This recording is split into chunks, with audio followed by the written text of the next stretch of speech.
ബഹുമാനപ്പെട്ട ഷാജി മാത്യൂസ് അച്ഛൻ, പ്രിയപ്പെട്ടവരെ, 2000 വർഷങ്ങൾക്ക് മുമ്പ് കാൽവറിയിൽ നടന്നതും ഇന്നോളം മാനവ ചരിത്രത്തിൽ ആവർത്തിക്കപ്പെടാത്തതുമായ ഒരു മഹാത്യാഗത്തെ അനുസ്മരിക്കാനും മനസ്സുകൊണ്ടെങ്കിലും കാൽവറിയിലേക്ക് ഒരു തീർത്ഥയാത്ര നടത്താനുമായിട്ടാണ് നമ്മളെല്ലാവരും ഇവിടെ എത്തിയിരിക്കുന്നത്.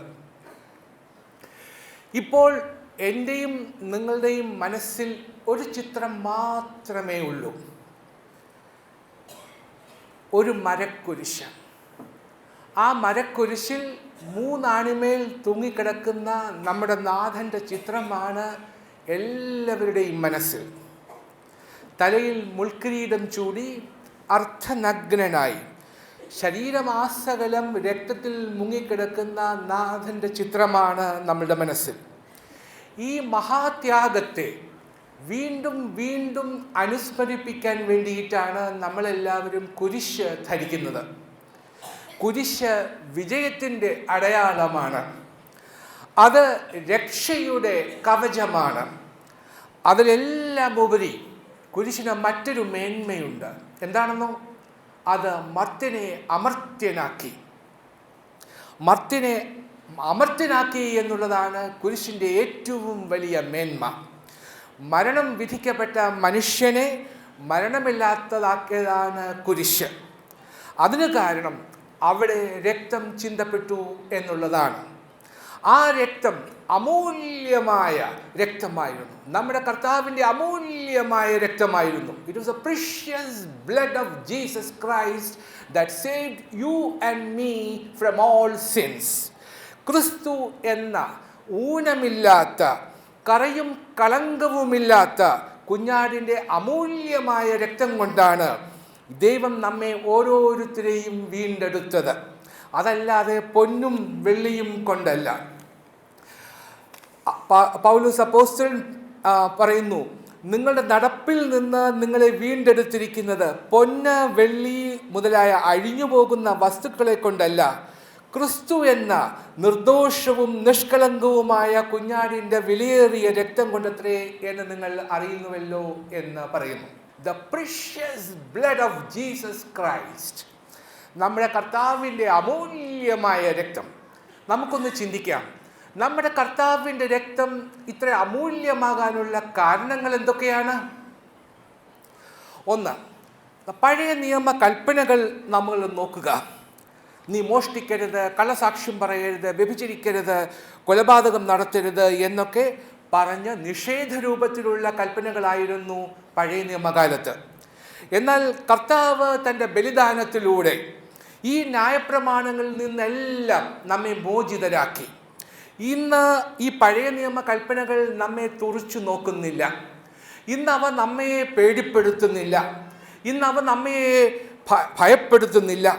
പകരം മനുഷ്യ സ്നേഹത്തിൻ്റെ മാന്ത്രിക സ്പർശമുള്ള, കാരുണ്യം കിനിയുന്ന, മധുരവും സരളവും ഋജുവുമായ കൽപ്പനകളാണ് നാം കേൾക്കുന്നത്. ഇനി ഒരു നാൾ കൂടി കഴിഞ്ഞാൽ ഈസ്റ്റർ ദിനത്തിൽ ഇവിടെ വിശുദ്ധ ഏവൻഗലിയോൻ വായിക്കുമ്പോൾ കേൾക്കുന്ന സന്ദേശത്തിന് വേണ്ടി കാതോർക്കുക. അന്ന് നാം കേൾക്കും, ഞാൻ പുതിയൊരു കൽപ്പന നിങ്ങൾക്ക് തരുന്നു, നിങ്ങൾ പരസ്പരം സ്നേഹിക്കുവീൻ എന്നുള്ളതാണ് എൻ്റെ കൽപ്പന എന്ന മധുരമായ കൽപ്പന നാം കേൾക്കും.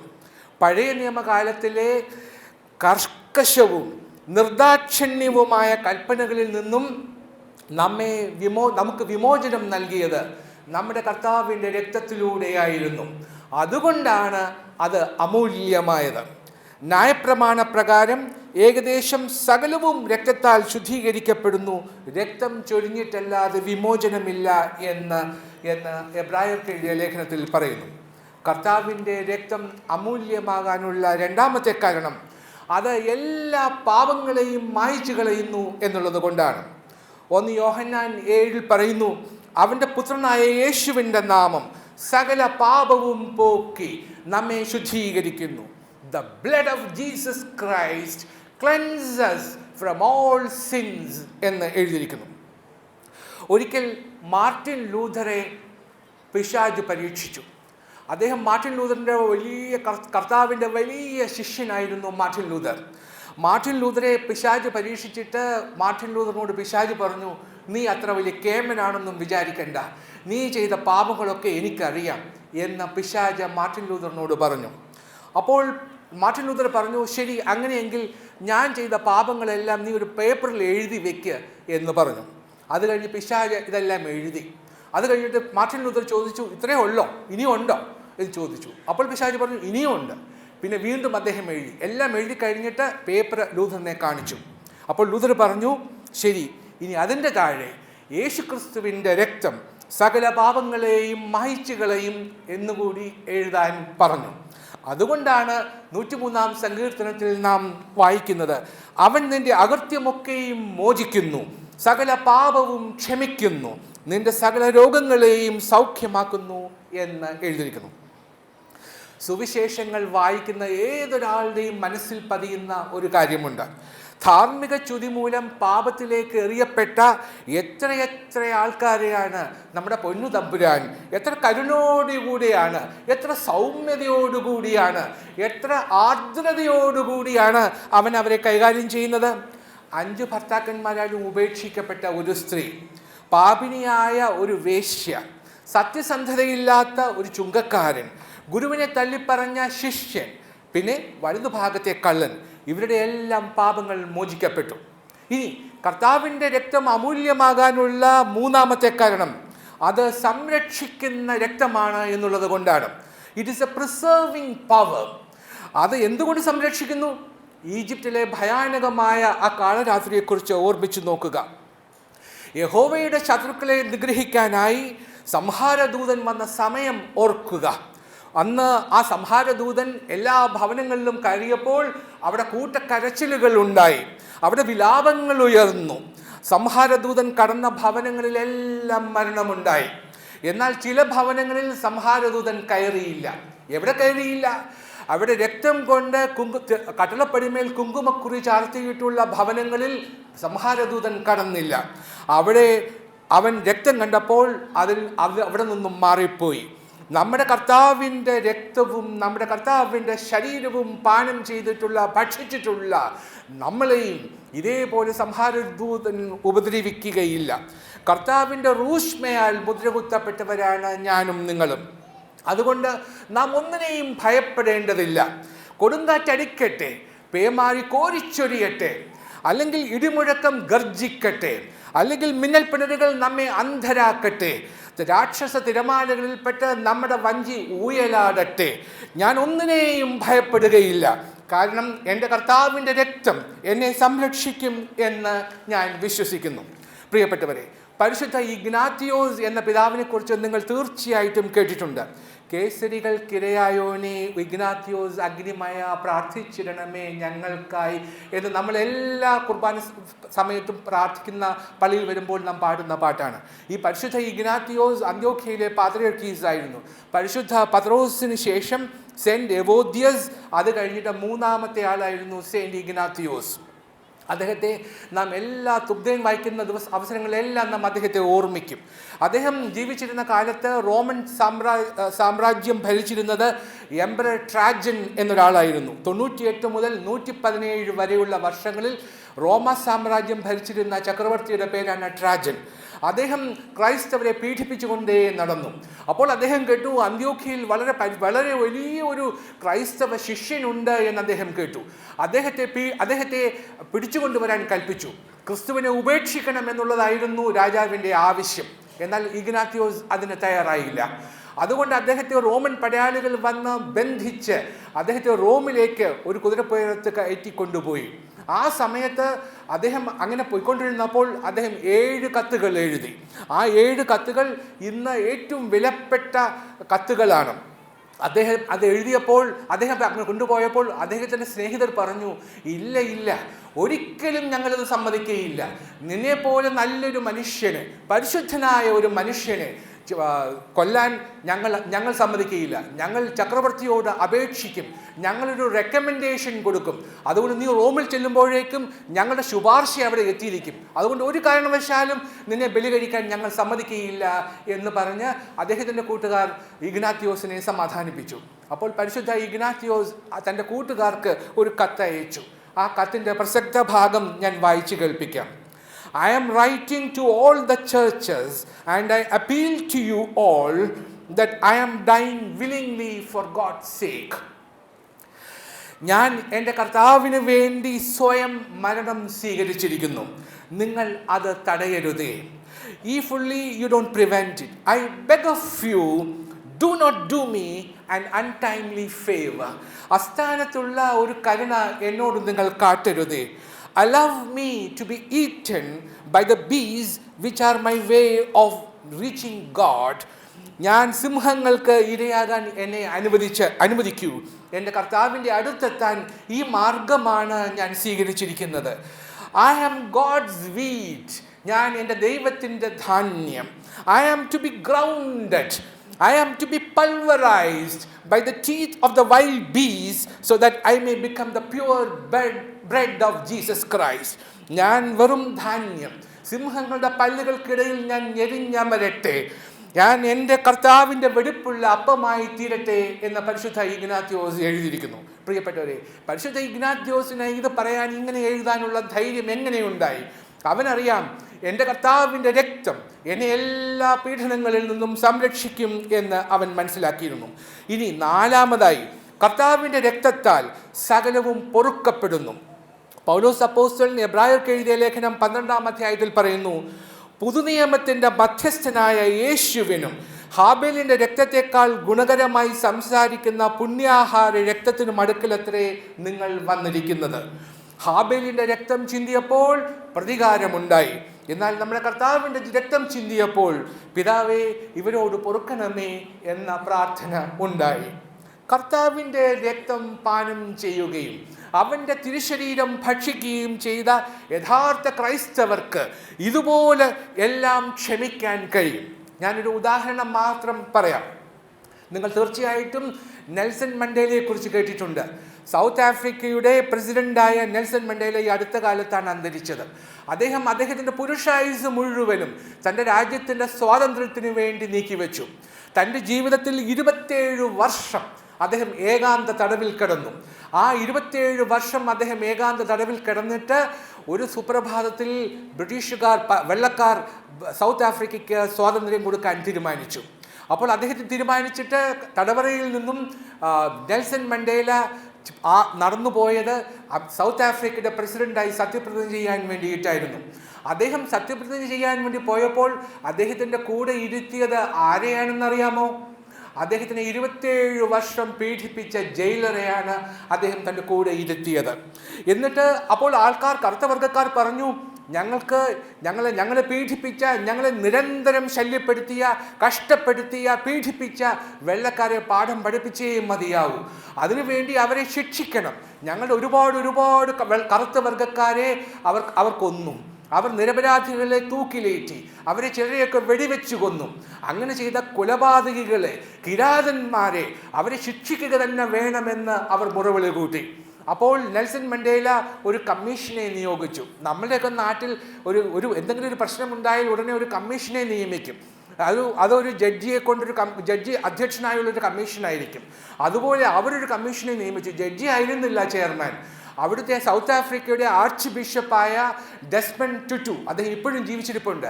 ഡെസ്മണ്ട് ടുറ്റുവിനെ അധ്യക്ഷനാക്കിക്കൊണ്ട് truth and reconciliation commission TRC എന്ന പേരിൽ ഒരു കമ്മീഷൻ ഉണ്ടാക്കി.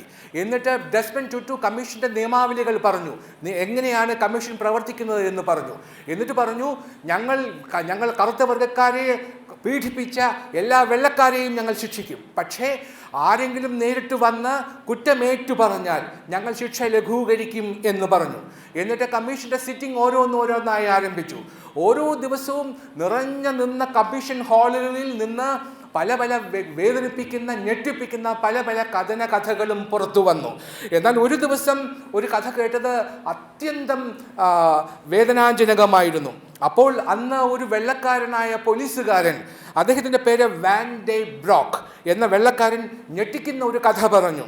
18 വയസ്സുള്ള ഒരു യുവാവിനെ വെടിവെച്ചു കൊന്നതും അവൻ്റെ ശരീരം ബാർബക്യൂവാക്കി കത്തി എരിച്ചതും പിന്നീട് 8 വർഷങ്ങൾക്ക് ശേഷം അവൻ്റെ വീട്ടിൽ ചെന്ന് അവൻ്റെ അപ്പനെ അവൻ്റെ അമ്മയുടെ മുമ്പിൽ വെച്ച് മണ്ണെണ്ണ ഒഴിച്ച് തീ കത്തിച്ച് കൊന്നതും എന്നിട്ട് തെളിവുകളെല്ലാം നശിപ്പിക്കാനായി ആ ശരീരം ദൂരെ എവിടെയോ കൊണ്ടുപോയി മറവ് ചെയ്തതും എന്ന കഥ മുഴുവനും ഈ വെള്ളക്കാരൻ ഏറ്റുപറഞ്ഞു. അത് കേട്ടിട്ട് ആ കമ്മീഷനിലിരുന്ന എല്ലാവരും ഞെട്ടിത്തരിച്ചുപോയി. എന്തൊരു കിരാതമായ പ്രവൃത്തി! ഈ കാപാലികൻ എങ്ങനെ ഇത് ചെയ്തു? എങ്ങനെയാണൊരു മനുഷ്യൻ ഇത്രമാത്രം ക്രൂരത കാണിക്കുന്നത് എന്ന് അറിഞ്ഞ് അവരെല്ലാം ഞെട്ടിത്തരിച്ചു. അപ്പോൾ കോടതി മുറിയിലുണ്ടായിരുന്ന പ്രായമുള്ള ഒരു കറുത്ത വർഗ്ഗക്കാരി എഴുന്നേറ്റ് നിന്നിട്ട് പറഞ്ഞു, ഈ ക്രൂരതയ്ക്ക് വിധേയനായ ഹതഭാഗ്യയായ സ്ത്രീ ഞാനാണ് എന്ന് പറഞ്ഞു. അപ്പോൾ കോടതി ചോദിച്ചു, ഈ കിരാതനെ, ഈ കാപാലികനെ എന്ത് ചെയ്യണമെന്നാണ് നിങ്ങൾ പറയുന്നത് എന്ന് ചോദിച്ചു. അപ്പോൾ ആ സ്ത്രീ പറഞ്ഞു, എനിക്ക് 2 കാര്യങ്ങൾ ചെയ്യണം. ഒന്ന്, എൻ്റെ ഭർത്താവിനെ കത്തിയരിച്ചിട്ട് ജഡം എവിടെയോ ദൂരെ കൊണ്ടുപോയി മറവ് ചെയ്തില്ലേ, അവിടേക്ക് ഈ പോലീസുകാരൻ എന്നെയും കൂട്ടിക്കൊണ്ടു പോകണം. അവിടെ ചെന്നിട്ട് എൻ്റെ ഭർത്താവിനെ കത്തിയരിച്ച സ്ഥലത്തു നിന്നും ഒരു പിടി ചാരം എനിക്ക് കൊണ്ടുവരണം. എന്നിട്ട് എൻ്റെ വീടിൻ്റെ ഉമ്മറത്ത് എനിക്ക് അത് സംസ്കരിക്കണം. എൻ്റെ ഭർത്താവിന് ഒരു ഡീസൻറ്റ് ബറിയൽ എനിക്ക് കൊടുക്കണം. അതിന് ഈ പോലീസുകാരനോട് കോടതി ആവശ്യപ്പെടണം എന്ന് പറഞ്ഞു. അത് കഴിഞ്ഞിട്ട് കോടതി ചോദിച്ചു, ഇനി എന്താണ് 2ാമത്തെ ആവശ്യം?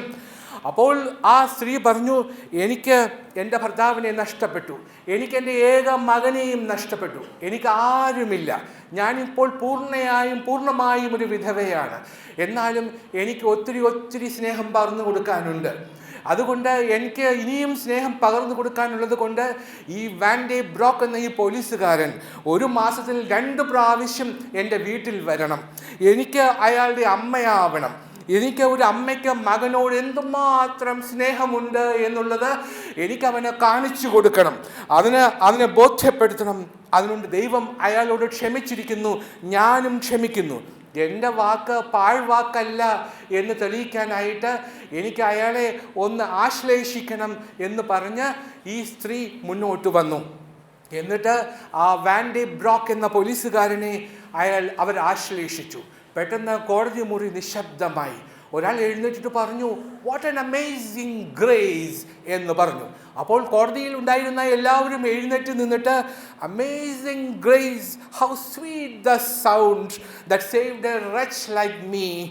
I was once lost but was found. I was blind but now I see എന്ന ആ പ്രസിദ്ധമായ വരികൾ പാടി കേൾപ്പിച്ചു. Amazing grace. എങ്ങനെ ഈ ഗ്രേസ് ഉണ്ടായി? കർത്താവിൻ്റെ തിരുരക്തം നൽകുന്ന ഏറ്റവും വലിയ ഒരു ശക്തിയാണിത്. എല്ലാം ക്ഷമിക്കാൻ, എല്ലാം പൊറുക്കാൻ, എല്ലാം സഹിക്കാനുള്ള ഒരു ശക്തി നമുക്കത് നൽകുന്നു. ഈ പാവപ്പെട്ട സ്ത്രീക്ക് അത് സാധിച്ചുവെങ്കിൽ കർത്താവിൻ്റെ തിരുശരീരം ഭക്ഷിക്കുകയും അവൻ്റെ തിരുരക്തം പാനം ചെയ്യുകയും ചെയ്ത നമുക്ക് ഓരോരുത്തർക്കും ഇതുപോലെ ക്ഷമിക്കാനാവില്ലേ? ഇതുപോലെ സഹിക്കാനാവില്ലേ? ഇതുപോലെ പൊറുക്കാനാവില്ലേ? കർത്താവിൻ്റെ രക്തം അമൂല്യമാകാൻ ഇനിയും ഒരു കാരണമുണ്ട്. അവൻ്റെ രക്തം സകലതും വിശുദ്ധീകരിക്കുന്ന ഒന്നാകുന്നു. അപ്പോസ്തലനായ പൗലോസ് എബ്രായർക്ക് എഴുതിയ ലേഖനം 9-ാം അധ്യായം 14 പറയുന്നു, കർത്താവിൻ്റെ രക്തം തൻ്റെ ജനത്തെ വിശുദ്ധീകരിക്കുന്ന ഒന്നാണ് എന്ന് പറയുന്നു. എല്ലാ നല്ല കാര്യങ്ങളുടെയും മഹാപുരോഹിതനായി ക്രിസ്തു പ്രത്യക്ഷപ്പെട്ടു. അഭൗതികവും മികവറ്റതുമായ കൂടാരത്തിലൂടെ അവൻ ഒരിക്കൽ മാത്രം വിശുദ്ധ സ്ഥലത്തേക്ക് പ്രവേശിച്ചു. കോലാടുകളുടെയോ കാളക്കുട്ടികളുടെയോ രക്തവുമായിട്ടല്ല, സ്വന്തം രക്തവുമായിട്ടാണ് അവൻ അവിടെ പ്രവേശിച്ചത്. അങ്ങനെ നിത്യമായ വീണ്ടെടുപ്പ് സമ്പാദിച്ചു. കോലാടുകളുടെയും കാളകളുടെയും രക്തം തളിക്കുകയും പശുക്കുട്ടിയുടെ ചാരം വിതറുകയും ചെയ്താൽ ശുദ്ധീകരിക്കപ്പെടുമെങ്കിൽ നമ്മുടെ കുറ്റമില്ലാത്തവനായി നിത്യാത്മാവിലൂടെ തന്നെ സമർപ്പിച്ച കർത്താവിൻ്റെ രക്തം എത്രയധികമായി നമ്മളെ ശുദ്ധീകരിക്കും. അതുകൊണ്ടാണ് നാം പാടിയത്, കുഞ്ഞാട്ടിൻ തിരുരക്തത്താൽ ഞാൻ ശുദ്ധനായി തീർന്നു എന്ന്. എൻ്റെ കർത്താവിൻ്റെ തിരുരക്തം അത് മോചനത്തിൻ്റെ രക്തമാണ്. എൻ്റെ കർത്താവിൻ്റെ തിരുരക്തത്താൽ എല്ലാ പാപങ്ങളും മായ്ച്ചു കളയപ്പെടുന്നു. എൻ്റെ കർത്താവിൻ്റെ രക്തത്താൽ എല്ലാ ആപത്തിൽ നിന്നും അതെന്നെ സംരക്ഷിക്കുന്നു.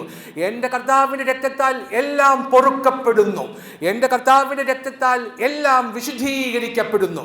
അതുകൊണ്ടാണ് അത് അമൂല്യമായത്. ഇത്രയും അമൂല്യമായ രക്തം കൊണ്ടാണ് അവൻ എന്നെയും നിങ്ങളെയും വിലയ്ക്ക് വാങ്ങിയത്. 1 കൊരിന്ത്യരിൽ പറയുന്നു, you are not your own, you were bought with a price. നിങ്ങൾ സ്വയം ഉത്ഭവിച്ചവരല്ല, നിങ്ങളെല്ലാം ഒരു വലിയ വില കൊടുത്തു വാങ്ങിയതാണ്. എന്താണ് വില കൊടുത്തു വാങ്ങിയത്? എങ്ങനെയാണ് വില കൊടുത്തു വാങ്ങിയത്? പ്രിയപ്പെട്ടവരെ, നമുക്ക് നമ്മുടെ ജീവിതത്തിലേക്ക് ഒരു തിരനോട്ടം നടത്തി നോക്കാം. നമ്മൾ പാപികളായി, പാപത്തിൻ്റെ അടിമകളായി, ദൈവശിക്ഷയ്ക്ക് വിധിക്കപ്പെട്ടവരായിരുന്നു. നമ്മുടെ പാപങ്ങളെല്ലാം ഒരുവൻ അവൻ്റെ ശിരസ്സിലേറ്റി. നമ്മുടെ തലയിൽ ചുടേണ്ടിയിരുന്ന മുൾക്കിരീടം അവൻ സ്വയം അണിഞ്ഞു. നമ്മൾ ചുമക്കേണ്ടിയിരുന്ന മരക്കുരിശ് അവൻ സ്വയം ചുമലിലേറ്റി. നമ്മുടെ ചുമലിലും നമ്മുടെ നെഞ്ചത്തും കൊള്ളേണ്ടിയിരുന്ന ചാട്ടവാറടികൾ അവൻ അവൻ്റെ നെഞ്ചത്തും അവൻ്റെ ചുമലിലും ഏറ്റു. നമ്മുടെ മുഖത്ത് വീഴേണ്ടിയിരുന്ന തുപ്പലുകൾ നമ്മുടെ മുഖത്തിൽ വീണു, അവൻ്റെ മുഖത്തിൽ വീണു. എൻ്റെയും നിങ്ങളുടെയും രക്തം കൊണ്ട് ദാഹം തീർക്കേണ്ടിയിരുന്ന കുന്തത്തിന് അവൻ സ്വയം ഇരയായി. അങ്ങനെ സ്വയം പരിത്യജിച്ച് അവൻ നമ്മെ രക്ഷിച്ചു. എന്നേക്കുമായി വിലയ്ക്ക് വാങ്ങുക, രക്തം കൊടുത്തു വാങ്ങുക. വീണ്ടും ചിന്തിക്കുക പ്രിയപ്പെട്ടവരെ, രക്തം ചിന്തണമെങ്കിൽ വേദന സഹിച്ചേ തീരൂ. നമ്മുടെ കയ്യോ കാലോ മുറിഞ്ഞാൽ രക്തം ചിന്തും, അപ്പോൾ നമുക്ക് വേദനയുണ്ടാവും, അപ്പോൾ നാം കരയും. അങ്ങനെയെങ്കിൽ കർത്താവ് എന്തുമാത്രം വേദന സഹിച്ചിട്ടുണ്ടാവും. അവൻ്റെ 2 കൈകളിലും കാരിരുമ്പാണികൾ കയറ്റിയപ്പോൾ, അവൻ്റെ മാറിൽ കുന്തം കൊണ്ട് കുത്തിയപ്പോൾ അവൻ വേദന കൊണ്ട് പിടഞ്ഞില്ലേ? ആത്മവേദനയുടെ ചെന്തിയിൽ അവൻ വെന്തെരിഞ്ഞില്ലേ? അവൻ്റെ ഹൃദയം തകർന്നപ്പോൾ അവൻ അനുഭവിച്ച വേദന എത്ര വലുതായിരുന്നു! ഇത്രയും കൊടും വേദന സഹിച്ചുകൊണ്ടാണ്, സ്വന്തം രക്തം കൊടുത്തുകൊണ്ടാണ് അവൻ എന്നെയും നിങ്ങളെയും വിലയ്ക്ക് വാങ്ങിയത്. അവൻ വേദന സഹിച്ചത് കൊണ്ട് മാത്രമല്ല നാം രക്ഷ നേടിയത്, അവൻ നമുക്ക് വേണ്ടി മരിക്കുകയും ചെയ്തു. എന്തൊരു ആത്മബലി! പറയൂ, മാനവരാശിയുടെ ചരിത്രത്തിൽ ഇന്നേ വരെ ഇതുപോലൊരു ആത്മത്യാഗം ഉണ്ടായിട്ടുണ്ടോ? ഇതിലും വലിയ ഒരു ആത്മത്യാഗം നാം കേട്ടിട്ടുണ്ടോ? പാപമില്ലാത്തവൻ പാപികളായ നമുക്ക് വേണ്ടി കുരിശിൽ തൂങ്ങി. ഇങ്ങനെ സ്വയം ബലിയർപ്പിച്ച, വിലമതിക്കാനാവാത്ത, എത്രയും ശ്രേഷ്ഠമായ, എത്രയും പരിശുദ്ധമായ രക്തം കൊടുത്താണ് അവൻ എന്നെയും നിങ്ങളെയും വിലയ്ക്ക് വാങ്ങിയത്. വീണ്ടും ചിന്തിക്കുക, ബോട്ട് വിത്ത് എ പ്രൈസ്.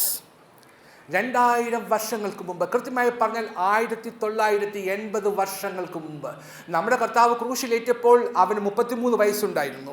1980 വർഷങ്ങൾക്ക് മുമ്പ് ഒരു രാത്രി നമ്മുടെ കർത്താവ് തൻ്റെ ശിഷ്യന്മാരോടൊപ്പം ഗെത്സമേന തോട്ടത്തിലേക്ക് പോയി. ശിഷ്യന്മാർ വളരെ ക്ഷീണിതരായിരുന്നു. അവർ മലയുടെ അടിവാരത്തിൽ താങ്കളുടെ കുപ്പായങ്ങൾക്കുള്ളിൽ ചുരുണ്ടുകൂടി കിടന്നു. കർത്താവ് മലയിലേക്ക് കയറി. എന്നിട്ട് അവിടെ ഒലീവ് മരങ്ങൾ നിറനിൽക്കുന്ന ആ തോട്ടത്തിലേക്ക് കയറിയിട്ട് ഒരു പാറയുടെ അടുത്ത് ചെന്ന് അവൻ മുട്ടുകുത്തി. അവിടെ അവൻ ധ്യാനനിരതനായി. എന്നിട്ട് വിറയാർന്ന ശബ്ദത്തിൽ അവൻ്റെ പിതാവിനോട് അപേക്ഷിച്ചു, ദൈവമേ, കഴിയുമെങ്കിൽ ഈ പാനപാത്രം എന്നിൽ നിന്നും നീക്കണമേ എന്ന്. പക്ഷികളുടെ കളകൂജനങ്ങൾ നിലച്ചു, ഇലയുടെ കിലുകിലാരവങ്ങളും നിലച്ചു, ചൂളമടിച്ചു നടന്ന കാറ്റും നിശ്ചലമായി, ഇക്ഷിതി മരവിച്ചതുപോലെയായി. അപ്പോൾ അവൻ്റെ നെറ്റിയിൽ നിന്നും വിയർപ്പ് കണങ്ങൾക്ക് പകരം രക്തകണങ്ങൾ താഴെ വീണു.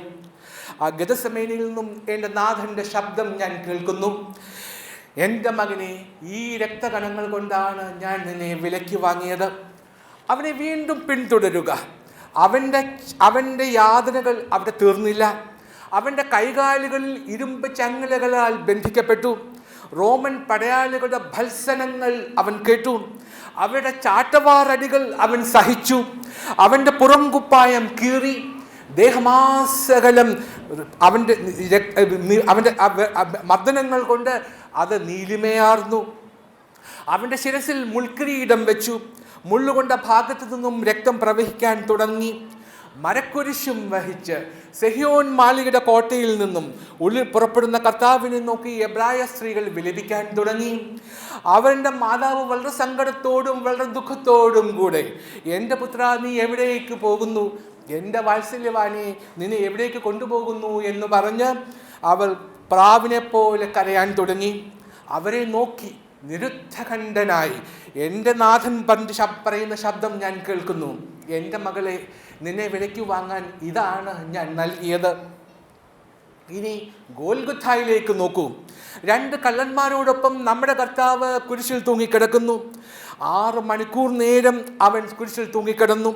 അവൻ്റെ ശിരസിൽ നിന്നും വാർന്നു വീഴുന്ന രക്തഗണങ്ങൾ അവൻ്റെ താടിരോമങ്ങളിൽ കട്ട പിടിച്ച് കിടക്കുന്നു.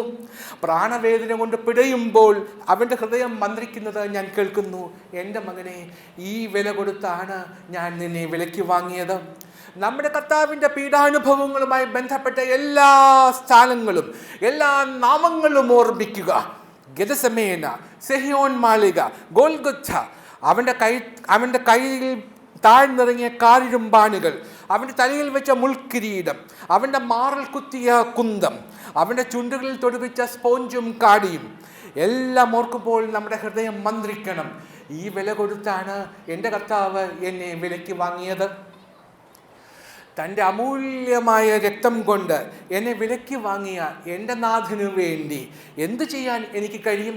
അവന് വേണ്ടി ജീവിക്കുവാൻ, അവന് വേണ്ടി മരിക്കുവാൻ, അവനോടൊപ്പം ഉയർത്തെഴുന്നേൽക്കുവാൻ എനിക്ക് കഴിയുമോ? അവന് വേണ്ടി കഷ്ടപ്പെടുവാൻ, അവന് വേണ്ടി വേദന തിന്നുവാൻ, അവന് വേണ്ടി മരിക്കുവാൻ എനിക്ക് കഴിയുമോ? പ്രിയപ്പെട്ടവരെ, ഈ ലോകാരംഭം മുതൽ ഇന്നോളം ചൊരിയപ്പെട്ട രക്തം നമ്മുടെ കർത്താവിൻ്റെ രക്തമായിരുന്നു. ഹാബേലിലൂടെ വധിക്കപ്പെട്ടത് നമ്മുടെ കർത്താവായിരുന്നു. ഇസഹാക്കിലൂടെ സമർപ്പിക്കപ്പെട്ടത് നമ്മുടെ കർത്താവായിരുന്നു. യാക്കോബിലൂടെ കീറി മുറിക്കപ്പെട്ടത് നമ്മുടെ കർത്താവായിരുന്നു. ജോസഫിലൂടെ വഞ്ചിക്കപ്പെട്ടത് നമ്മുടെ കർത്താവായിരുന്നു. സാംസണിലൂടെ അന്ധനാക്കപ്പെട്ടത് നമ്മുടെ കർത്താവായിരുന്നു. സെയിൻറ്റ് സ്റ്റീഫനെ കല്ലെറിഞ്ഞപ്പോൾ അവർ നമ്മുടെ കർത്താവിനെയാണ് കല്ലെറിഞ്ഞത്. സെയിൻറ്റ് ബർത്തലോമിയെ പീഡിപ്പിച്ചപ്പോൾ നമ്മുടെ കർത്താവിനെയാണ് പീഡിപ്പിച്ചത്. സെയിൻറ്റ് പോളിക്കർപ്പോസിനെ കത്തി എരിച്ചപ്പോൾ നമ്മുടെ കർത്താവിനെയാണ് കത്തി എരിച്ചത്. സെയിൻറ്റ് പരിശുദ്ധ ഇഗ്നാത്യോസിനെ സിംഹക്കൂട്ടിൽ എറിഞ്ഞു കൊന്നപ്പോൾ നമ്മുടെ കർത്താവിനെയാണ് സിംഹക്കൂട്ടിൽ എറിഞ്ഞത്. കപ്പദോക്കിയിലെ 40 രക്തസാക്ഷികളെ വെള്ളത്തിൽ മുക്കിക്കൊന്നപ്പോൾ അപ്പോഴും എല്ലാ പീഡനങ്ങളും ഏറ്റത് നമ്മുടെ കർത്താവായിരുന്നു. തൻ്റെ അമൂല്യ രക്തം കൊണ്ട് വിലയ്ക്ക് വാങ്ങിയ നമ്മുടെ കർത്താവിന് വേണ്ടി പീഡനമേൽക്കാൻ, കഷ്ടപ്പെടുവാൻ, വേദന തിന്നാൻ നാം തയ്യാറാണോ? അതോ പത്രോസിനെ പോലെ നാം ഓടിപ്പോകുമോ? നീറോ ചക്രവർത്തിയുടെ പീഡനം സഹിക്കാൻ വയ്യാതെ ആയപ്പോൾ കർത്താവിൻ്റെ അരുമശിഷ്യനായ പത്രോസ് ഓടി ഒളിച്ചു. അവൻ ഓടിക്കൊണ്ടിരുന്നപ്പോൾ എതിരെ കർത്താവ് വരുന്നത് കണ്ടു. അപ്പോൾ അവൻ ചോദിച്ചു: ഡൊമിനെ കോവാദിസ്, lord, where are you going? നാഥ, നീ എവിടേക്കാണ് പോകുന്നത് എന്ന് പത്രോസ് കർത്താവിനോട് ചോദിച്ചു. അപ്പോൾ കർത്താവ് പറഞ്ഞു: I'm going back to Rome to be crucified again, this time in your stead. ഞാൻ റോമിലേക്ക് പോകുന്നു, നിനക്ക് പകരം വീണ്ടും ക്രൂശിതനാകാൻ വേണ്ടി ഞാൻ റോമിലേക്ക് പോകുന്നു എന്ന് കർത്താവ് പത്രോസിനോട് പറഞ്ഞു. അത് കേട്ടപ്പോൾ ലജ്ജിതനായ പത്രോസ് ധൈര്യമാർജിച്ച് തിരിച്ചു റോമിൽ ചെന്ന് സ്വയം അദ്ദേഹം സറണ്ടർ ചെയ്തു. എന്നിട്ട് പറഞ്ഞു: എന്നെ ക്രൂശിച്ചു കൊള്ളുക, പക്ഷെ ഒറ്റ റിക്വസ്റ്റേ ഉള്ളൂ, ഒരു അപേക്ഷ മാത്രമേ ഉള്ളൂ, എന്നെ തലകീഴാക്കി ക്രൂശിക്കണം, എൻ്റെ നാഥൻ്റെ കാൽപാദങ്ങൾ ചുംബിച്ചുകൊണ്ട് വേണം എനിക്ക് മരിക്കാൻ എന്ന് പറഞ്ഞ് പത്രോസിനെ തലകീഴായി ക്രൂശിച്ചു എന്ന് നാം വായിക്കുന്നു. പ്രിയപ്പെട്ടവരെ, നമ്മുടെ സ്ലീബായെ വന്ദിക്കുമ്പോൾ നമ്മുടെ സ്ലീബായിൽ തൻ്റെ അമൂല്യമായ രക്തം ചിന്തിയ കർത്താവിനെയാണ് നാം വന്ദിക്കാൻ പോകുന്നത് എന്ന് ഓർക്കുക. ചിലർക്കെല്ലാം ഒരു വിചാരമുണ്ട്, ഈ സ്ലീബ വന്ദനം എന്ന് പറയുന്നത് എന്തോ ഒരു ബിംബാരാധനയാണ് എന്ന്. എനിക്കറിയാം, പല ക്രിസ്ത്യാനികളും, പല ഓർത്തഡോക്സ് ക്രിസ്ത്യാനികളും ഈ ആരാധനയിൽ പങ്കെടുത്തിട്ട് സ്ലീബ വന്ദനവും വരുമ്പോൾ ഓടിപ്പോകുന്നത് ഞാൻ കണ്ടിട്ടുണ്ട്. അതുവരോട് ഞാൻ പറയുകയാണ്, നമ്മളിവിടെ ഒരു മരക്കുരിശിനെ അല്ല വന്ദിക്കുന്നത്, നമ്മൾ ഒരു ബിംബത്തെ അല്ല വന്ദിക്കുന്നത്. നാം ആ സ്ലീബായിൽ നമുക്ക് വേണ്ടി മരിച്ച, നമുക്ക് വേണ്ടി ആത്മത്യാഗം ചെയ്ത, തൻ്റെ അമൂല്യമായ രക്തം കൊണ്ട് എന്നെയും നിങ്ങളെയും വിലയ്ക്ക് വാങ്ങിയ നമ്മുടെ കർത്താവിനെയാണ് നാം വന്ദിക്കാൻ പോകുന്നത്. എനിക്ക് മോചനം നൽകിയ, എൻ്റെ പാപങ്ങളെല്ലാം മായ്ച്ചു കളഞ്ഞ, എന്നെ സംരക്ഷിക്കുന്ന, എല്ലാം പൊറുക്കാൻ ശക്തി നൽകുന്ന, എന്നെ വിശുദ്ധീകരിക്കുന്ന, എൻ്റെ ആത്മത്തിന് രക്ഷയുണ്ടാക്കിയ, എന്നെ അമർത്യനാക്കിയ കർത്താവിൻ്റെ രക്തം